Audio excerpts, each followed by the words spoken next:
Cinema മേഖലയിലെ ലഹരി ഉപയോഗവുമായി ബന്ധപ്പെട്ട വലിയ വിവാദങ്ങളാണ് ഉണ്ടാകുന്നത്.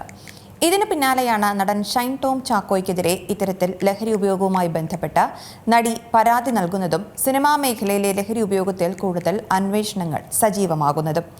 ഷൈനിന്റെ ലഹരി ഉപയോഗവുമായി ബന്ധപ്പെട്ട് കൂടുതൽ ശാസ്ത്രീയ പരിശോധനകളിലേക്കാണ് അന്വേഷണ സംഘം കടക്കുന്നത്. ലഹരി ഉപയോഗം കണ്ടെത്താൻ മുടിയിഴകൾ പോലും പരിശോധനയ്ക്ക് വിധേയമാക്കും. എന്താണ് ഈ പരിശോധനാ രീതി? ഇത് എപ്പോഴൊക്കെയാണ് ഉപയോഗിക്കുന്നത്? എങ്ങനെയാണ് ഫലം ലഭിക്കുക? തുടങ്ങിയ കാര്യങ്ങൾ നോക്കാം. മദ്യം പോലെയുള്ള ലഹരി വസ്തുക്കളുടെ ഉപയോഗം ബ്രത്ത് അനലൈസർ പരിശോധനയിലും സാധാരണ രക്തപരിശോധനയിലും തിരിച്ചറിയാനും സ്ഥിരീകരിക്കുവാനും സാധിക്കും. എന്നാൽ രാസലഹരി പോലെയുള്ള മാരക മയക്കുമരുന്നുകൾ കണ്ടെത്താനും കോടതിയിൽ തെളിവുകൾ സമർപ്പിക്കുവാനും പോലീസ് ഉൾപ്പെടെയുള്ള അന്വേഷണ സംഘങ്ങൾ മറ്റു ചില രീതികളാണ് ഉപയോഗിക്കുന്നത്. ഇതിനായി ഉപയോഗിക്കുന്ന ഒരു പരിശോധനാ രീതിയാണ് hair follicle test. Cocaine, MDMA, heroin പോലെയുള്ള നിരോധിത ലഹരി മരുന്നുകളുടെ ഉപയോഗം അല്ലെങ്കിൽ ഡോക്ടർമാർ നിർദ്ദേശിക്കുന്ന ചില മരുന്നുകളുടെ ദുരുപയോഗം എന്നിവ പരിശോധിക്കാനാണ് ഹെയർ ഫോളിക്കൽ ടെസ്റ്റ് പരിശോധന നടത്താറുള്ളത്. Narcotic drugs and psychotropic substances അഥവാ NDPS ആക്ട് പ്രകാരം കുറ്റം ചുമത്താനാണ് പോലീസ് ഇത്തരം പരിശോധനകൾ ഉപയോഗിക്കാറുള്ളത്. രക്തം, മൂത്രം എന്നിവയുടെ പരിശോധനകളിലൂടെ സമീപകാലത്ത് മയക്കുമരുന്ന് പോലെയുള്ള ലഹരി വസ്തുക്കൾ ഉപയോഗിച്ചിട്ടുണ്ടോ എന്ന് കണ്ടെത്താനാകും. എന്നാൽ 90 ദിവസത്തിനുള്ളിലെ മയക്കുമരുന്ന് ഉപയോഗവും ലഹരി ഉപയോഗവും വിശകലനം ചെയ്യുന്നതിനാണ് ഹെയർ ഫോളിക്കൽ ടെസ്റ്റ് സാധാരണയായി നടത്താറുള്ളത്. ഇതിനായി എങ്ങനെയാണ് സാമ്പിളുകൾ ശേഖരിക്കുന്നതെന്ന് നോക്കാം. ശരീരത്തിന്റെ ഏതു ഭാഗത്തു നിന്നും ചെറിയ അളവിൽ രോമങ്ങൾ, അതായത് 20 മുതൽ 30 വരെ മുടിയിഴകൾ കത്രിക ഉപയോഗിച്ച് എടുക്കാം. എന്നിരുന്നാലും സാധാരണയായി അവ തലയോട്ടിൽ നിന്നും മുടിയുടെ വേരുൾപ്പെടെയാകും എടുക്കുന്നത്. ഫോറൻസിക് വിദഗ്ധരുടെ മേൽനോട്ടത്തിൽ ഡോക്ടർമാരാകും മുടിയുടെ സാമ്പിളുകൾ ശേഖരിക്കുന്നത്.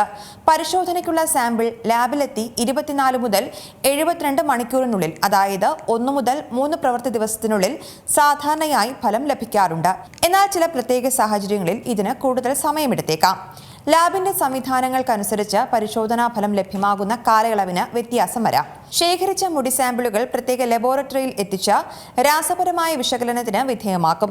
ഗ്യാസ് ക്രോമറ്റോഗ്രാഫി, മാസ് സ്പെക്ട്രോമെട്രി പോലെയുള്ള അത്യാധുനിക സാങ്കേതിക വിദ്യകളാണ് ഇതിനായി ഉപയോഗിക്കുന്നത്. ഈ രീതികൾ ഉപയോഗിച്ച് മുടിയിലെ മയക്കുമരുന്നുകളുടെ അംശം കൃത്യമായി കണ്ടെത്താൻ സാധിക്കുന്നു. ഹെയർ ഫോളിക്കൽ ഡ്രഗ് ടെസ്റ്റിൽ മയക്കുമരുന്ന് ഉപയോഗം കണ്ടെത്താനായി സാധാരണ മുടിയുടെ വേരിൽ നിന്നോ അതിനടുത്തു നിന്നോ ഉള്ള സാമ്പിളുകളാണ് ഉപയോഗിക്കാറുള്ളത്. ബ്രഷിൽ നിന്നോ അല്ലെങ്കിൽ മറ്റ് സ്രോതസ്സുകളിൽ നിന്നുള്ള മുടി പരിശോധനയ്ക്ക് ഉപയോഗിക്കുവാൻ കഴിയില്ല. സാമ്പിളുകൾക്ക് പെൻസിലിന്റെ കനത്തിന് തുല്യമായത്ര ഇഴകൾ ഉണ്ടാകണം. കൂടാതെ കുറഞ്ഞത് 1.5 ഇഞ്ച് നീളമെങ്കിലും വേണം. സാധാരണ ഇത്തരം ലഹരി മരുന്നുകൾ ഉപയോഗിക്കുമ്പോൾ അവ രക്തപ്രവാഹത്തിലേക്ക് ആഗിരണം ചെയ്യപ്പെടുന്നു. ഓരോ ഹെയർ ഫോളിക്കിനുള്ളിലും രോമവളർച്ചാ കോശങ്ങളെ പോഷിപ്പിക്കുന്ന ഒരു രക്തക്കുഴൽ ഉണ്ടാകും. ഒരു വ്യക്തി ഏതെങ്കിലും ലഹരി വസ്തുക്കൾ ഉപയോഗിക്കുന്നുണ്ടെങ്കിൽ ആ മരുന്നുകൾ രക്തക്കുഴലുകൾ വഴി മുടിയിലേക്കും ശരീരത്തിലെ ഓരോ രോമങ്ങളിലേക്കും ഇത് കൊണ്ടുപോകുന്നു. തുടർന്ന് ശരീരത്തിലെ രോമത്തിൽ നിന്ന് പോലും ഈ പദാർത്ഥങ്ങളുടെ അംശം കണ്ടെത്താൻ സാധിക്കും. അതിനാലാണ് ഇതിനെ ഹെയർ ഫോളിക്കൽ ഡ്രഗ് ടെസ്റ്റ് എന്ന് പറയുന്നത്. ഹെയർ ഫോളിക്കൽ ഡ്രഗ് ടെസ്റ്റ് വിജയിക്കാൻ ഒരേയൊരു മാർഗം പരിശോധനയ്ക്ക് 90 ദിവസം മുൻപുള്ള സമയത്തേക്ക് ഒരു ലഹരി വസ്തുക്കളും ഉപയോഗിക്കാതിരിക്കുക എന്നതാണ്. ഏറ്റവും പുതിയ വാർത്തകളും വിശേഷങ്ങളും വിരൽത്തുമ്പിലറിയാൻ സീ മലയാളം ന്യൂസ് എല്ലാ ഡിജിറ്റൽ പ്ലാറ്റ്ഫോമുകളിലും ലഭ്യം.